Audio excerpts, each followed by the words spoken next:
Last term, my life had many ups and downs. I always find in these winter months that I'm tested. But this time it's been in a different way. Recently, it's as if God has been a director in my life, like a film director, calling cut and calling me to do another take. This slow and gradual perfection through repetition.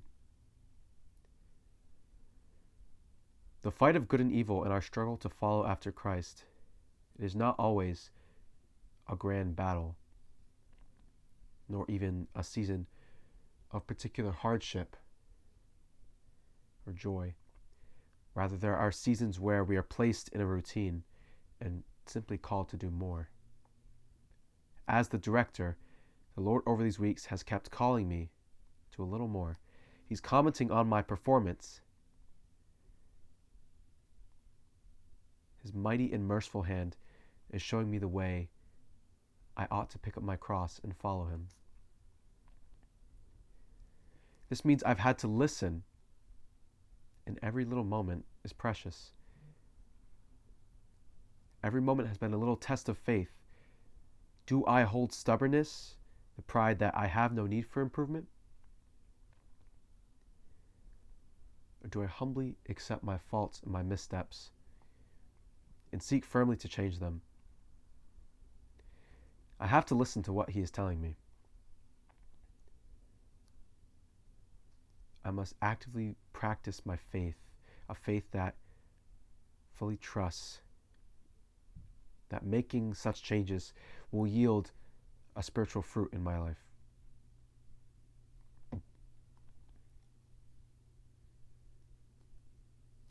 Instead of a time where I give up more and more attachments, it's been a time and a call to restructure, to better use my time, to consecrate more of my day to his glory. I have felt this persistent call to reorder my life little by little and to gradually offer more of my energy. Moments when I am tired, days later, they are moments of short, quiet reflection. But why? Why this specific way of calling me? I think the Lord knows that I can handle a challenge. Right? I've been challenged a lot. I've been tested. I have grown through something difficult. But routine is always where I fall apart, if I'm going to be honest with you. I pray daily, but some days it's 10 minutes, and some days it's over an hour. It's inconsistent. Now he's telling me, he's calling me to be consistent, and how much I really need it. Keeping an intentional routine is difficult. I think it's really like something the devil despises, like a good and ordered routine. Especially during this Lent, as I listen in quietly, I hear this call to allow more silence and more intention, to gradually reduce the noise in my life so that I may better discern what he is telling me. This is not foreign to Jesus' call. To the rich man, he says to sell all your possessions and follow me. Even if we did everything right, by law, by command, as the rich man did, we are still called to offer more to him, to bring us to higher levels of grace. He calls us, he asks more of us, more of our time, more of our energy, our humility, so that he can give us more abundant gifts. So as a director, he's called me to offer more. And what have I gained?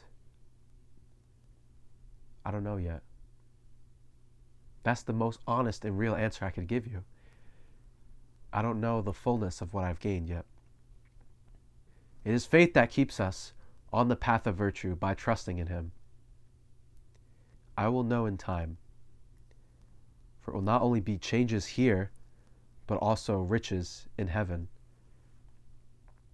just as he promises. And finally, I want to read a psalm that's really been sticking with me, that I've really been meditating over these last couple weeks. Psalm 51. Have mercy on me, O God, according to your merciful love. According to your abundant mercy, blot out my transgressions. Wash me thoroughly from my iniquity, and cleanse me from my sin.